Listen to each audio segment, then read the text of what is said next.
আসসালামু আলাইকুম। এমডি ইকবাল সাহেব বলেছেন, বরবাদকে সেন্সর দেওয়া ঠিক হয় নাই। কাজী হায়াৎ সাহেবকে অপমান করা ঠিক হয় নাই। বরবাদ তার ভালো লাগছে। তবে তার কনফিউশন আছে, ডিরেক্টর বানাইছে নাকি মুম্বাইয়ের কোন সিনেমাটোগ্রাফার সিনেমাটা বানাইছে। এই বিষয়গুলো নিয়ে আপনাদের সাথে আলাপ করব। আশা করছি আলাপের শেষ পর্যন্ত সঙ্গে থাকবেন। অনেকের কমপ্লেইন শুনি আমার কনটেন্ট বড় হয়ে যায়, চেষ্টা করব কনটেন্টটা ছোট করবার জন্য। তার আগে বলে দেই, অনেকেই সাবস্ক্রাইব করছেন না, প্লিজ ডু সাবস্ক্রাইব। আচ্ছা চলেন কন্টেন্টে ফেরত যাই। ইকবাল সাহেব বরাবরই আলোচনা সমালোচনায় আসেন, কিন্তু তার এই আলোচনা সমালোচনায় আসার উপলক্ষটা কিন্তু শাকিব খান। ইকবাল সাহেব অন্য কোথায় কি বলল সেগুলো নিয়ে কিন্তু খুব কারো কারো কোনো মাথা ব্যথা নেই, কিন্তু এমডি ইকবাল সাহেব যখন শাকিব খানকে নিয়ে কিছু বলল তখন কিন্তু মানুষের নজরটা সেদিকে যায়। আবার সাংবাদিকেরাও কিন্তু খুব ট্যাট না, তারাও কিন্তু কম যায় না। ইকবাল সাহেবরা পাইলেই তাদের শাকিব খানের নিয়ে প্রশ্ন করতে হবে ইকবাল সাহেবের কাছে। কারণ কি? কারণ হচ্ছে ভিউ বাণিজ্য। ভাই, এই সাংবাদিক বা এই রিপোর্টার এত কষ্ট কইরা জ্যাম ঠেলা গরমে ঘামাইয়া বাসে ঠেল্লা টুল্লা উঠা তারপরে একটা নিউজ কভার করতে যায়, তারপর সেই নিউজটা যদি আদর্শবান কথা নীতিবান কথা থাকে, কোনো ভাইরাল উক্তি না থাকে, সেটা যদি আপলোড দেয়, তারপর আপনারা যদি সেই ভিডিও না দেখেন 500-1000 ভিউ হয়, তাহলে সেই সাংবাদিকের পকেটে তো 10-15 টাকাও ঢুকে না। অথচ তার একটা দিন চলে গেল, তার 1000 টাকা সারাদিনে ব্যয় হয়ে গেল, আর সেই কন্টেন্ট বানায় 10টা টাকা আসলো না। তাইলে কি কিছু হইল? এই কারণেই ভাইরাল কিছু কোশ্চেন করতে হয় আপনাদের জন্য ভাই। আপনারা ওই ধরনের কোশ্চেন না দেখলে তো আপনারা কন্টেন্টেই ঢুকেন না, ওই ভিডিওতেই ঢুকেন না। শাকিব খানের নাম না থাকলে তো কেউ ভিডিওতেই ঢুকে না। শাকিব খানের নাম আছে, এই জন্য শাকিব খানরা ভিডিওতে ঢুকে। আরে কি কইছে আমাদের শাকিব খানের দেখি। সেই জন্য সাংবাদিকরা শাকিব খানকে নিয়ে কোশ্চেন করবেই। যার ইন্টারভিউ নেই শাকিব খান একটা প্রশ্ন থাকবেই। আমিও করি, আমি ওর বাইরে না রে ভাই। কারণ দিন শেষে আমিও একজন কন্টেন্ট ক্রিয়েটার। আমি জানি শাকিব খানের নাম না উঠলে ভিউ আসবে না। সো আর সাকিবিয়ানরাও শাকিব খানের নাম না দেখলে শাকিব খানের ভিডিও দেখবে না। হ্যাঁ, অনেকে বলতে পারেন, কেন শাকিব খানের কন্টেন্ট ছাড়া অন্যান্য কন্টেন্টে ভিউ হচ্ছে না? তারা কি পয়সা কামাইতেছে না? কামাচ্ছে, তারাও কামাইতেছে, কিন্তু শর্টকাট পথ টাকা কামানোর, যে শাকিব খানের নামটা নিয়ে আসতে হবে। তো যাই হোক, আমি যদি শাকিব খানের নামটা নিয়ে আসি, চেষ্টা করি শাকিব খান সম্পর্কে কিছু ইনফরমেশন সেখানে রাখতে, একেবারেই হুদাহুদি আনি না। যাই হোক, এখন ইকবাল সাহেবকে শুধুমাত্র বরবাদ নিয়ে প্রশ্ন করার জন্য একজন সাংবাদিক ইকবাল সাহেবের ইন্টারভিউ নিছে। সেখানে তিনি যে কথাগুলো নিয়ে আজকে আলাপ করবো এই কথাগুলো তিনি বলছেন। এখন শুরুতেই শেষের দিক থেকে আসি, যে কাজী হায়াৎ সাহেবকে যেদিন সেন্সর বোর্ডে ঘেরাও করলো, সেখানে নাকি সবকিছু গুইনা, মানে সে গুনছে কয়জন ওখানে ছিল, টোটাল ম্যাক্সিমাম 30 জন ছিল, সব সাকিবিয়ান আর এই সেন্সর বোর্ডের লোকজন মিলায়া। তো এই 30 জন লোকরে কাজী হায়াৎ সাহেব খুব টেকনিক্যালি ট্যাকেল দিছে, কিন্তু এই 30টা লোকরে শাকিব খান কিছু বললো না কেন? শাকিব খানের উচিত ছিল এই 30টা লোককে বলা কিছু। শাকিব খানের উচিত ছিল এই 30টা সাকিবিয়ানকে ধমক দেয়া, যে কেন কাজী হায়াতের মতো একজন সম্মানিত ব্যক্তির গাড়ি আটকাইলো, কেন তাকে অপমান করলো। আচ্ছা, সবাই কিছু হইলেই শাকিব খান তার ভক্তরে গিয়া বলুক এটা করুক না, শাকিব খান তার ভক্তরে গিয়া বলুক ওইটা করো না, শাকিব খান তার ভক্তরে কেন থামায় না, শাকিব খান তার ভক্তরে নিয়ে কিছু বলে না। আরে শাকিব খান কি তার ভক্তরে কোনোদিন যা বলছে, এই তোমরা বরবাদ দিয়ে যাও, সেন্সর বোর্ডে যে আন্দোলন করো, বরবাদের যেন সেন্সর দিয়ে দেয়? এটা কি শাকিব খান বলছে? যদি বলতো তাহলে কি ওরা 30 জন থাকতো? 30,000 পোলাপান যে ওখানে দাঁড়ায় থাকতো। শাকিব খান তো কারো বলে নাই এগুলো করতে, তো শাকিব খানকে আবার বারণ করতে কেন বল যাবে? এগুলো কেউ যদি কিছু করে থাকে সেটি তার একান্তই তার ব্যক্তিগত দায়বদ্ধতা থেকে, তার ব্যক্তিগত ভালো লাগা ভালোবাসার জায়গা থেকে সে কাজগুলো করে। সেই কাজের জন্য শাকিব খান যদি তাকে বিধিনিষেধ দিয়ে দেয়, তাহলে তো শাকিব খান তাকে মাথায় তুলে নিল। এগুলোর দেশে আইন ব্যবস্থা আছে, দেশে প্রশাসন আছে, তারা যদি কোনো অন্যায় করে থাকে প্রশাসন সেটার বিরুদ্ধে ব্যবস্থা নেবে। ওয়াই শাকিব খান, তার কাজ অভিনয় করা, সে অভিনয়টা মনোযোগ দিয়ে করছে।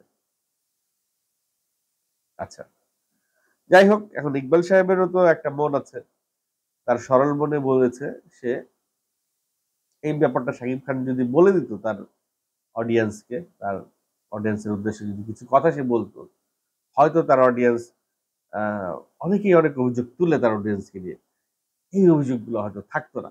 হ্যাঁ, আমি একজন আহ সাধারণ মানুষ হিসেবে, নিরপেক্ষ মানুষ হিসেবে, নিউট্রাল জায়গা থেকে আমি বোধ করি সমস্ত নায়ক যেমন তাদের ভক্তদের উদ্দেশ্যে কিছু বলে, পৃথিবীর সমস্ত নায়ক তার ভক্তদেরকে থ্যাঙ্কস বলে, তার ভক্তদের জন্য শুক্রিয়া জানায়, তার ভক্তরা যেন ভালো থাকে সেই দোয়া করে। সেই সাথে সাথে শাকিব খানেরও উচিত, বা শাকিব খানেরও দু একটা কথা তার ভক্তদের বলা উচিত।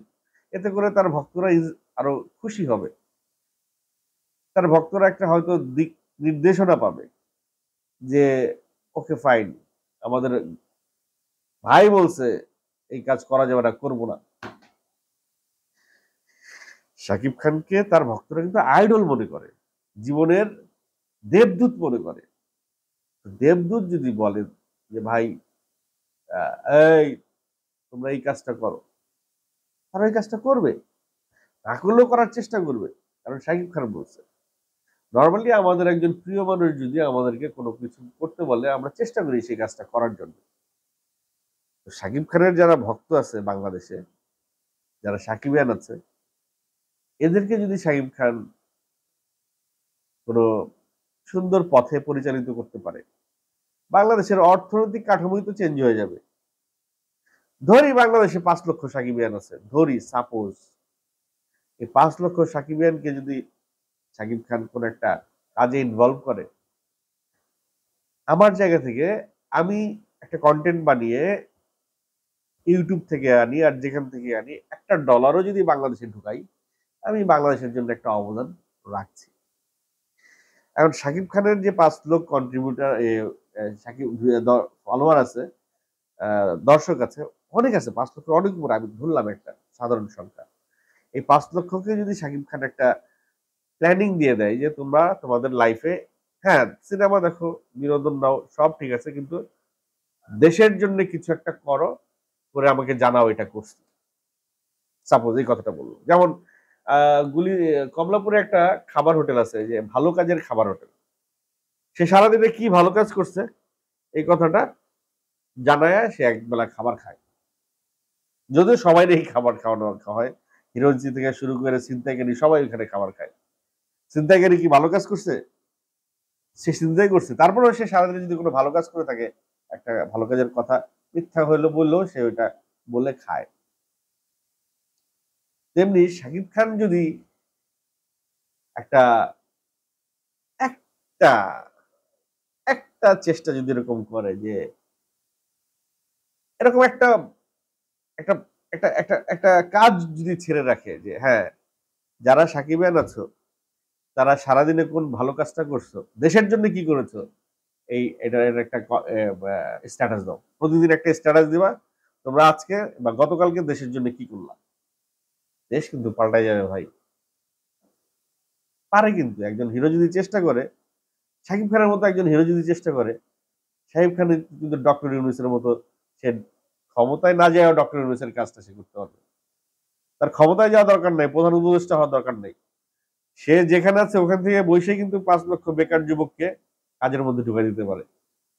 5 লক্ষ বেকার যুবকের একটা বাহিনী করে দেশের জন্য প্রয়োগ করতে পারে। যাই হোক, ঘরের খেয়া বলে বসে তাড়ানো উচিত না, ঠিক না।